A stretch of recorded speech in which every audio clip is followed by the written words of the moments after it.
नमस्ते, स्वागत छ यहाँहरूलाई मेरो च्यानलमा। आज म यहाँहरूलाई पिरो स्वादिलो तरुल बनाएर देखाउँछु।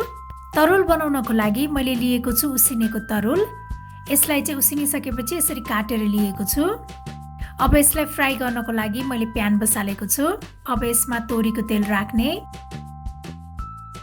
त्यस्तै अब मेथी फुराउनु पर्छ।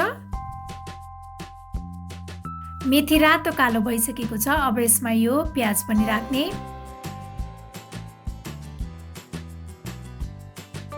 अब यो हरियो खुर्सानी, त्यस्तै पिसेको अदुवा लसुन पनि राख्ने। अब यो सबैलाई 1 मिनेटसम्म भुट्नुपर्छ। प्याज र लसुन यतिको भइसकेपछि अब यसमा 1 चम्चा बेसार, जिरा धनियाँ पाउडर, रातो धुलो खुर्सानी राख्ने। अब यसलाई एकछिन चलाउने।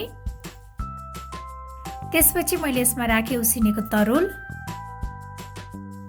अब यो सबैलाई राम्रोसँग मिक्स गर्ने। त्यसपछि अब यो नुन पनि राखेर मिक्स गर्ने। अब यसलाई चाहिँ 1 मिनेट जति पकाउनु पर्छ।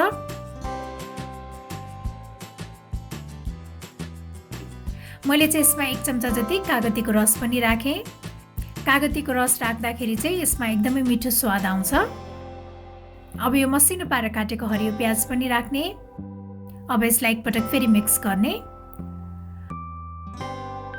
अब हाम्रो यो पिरो मिठो तरुल चाहिँ खानको लागि रेडी भइसकेको छ।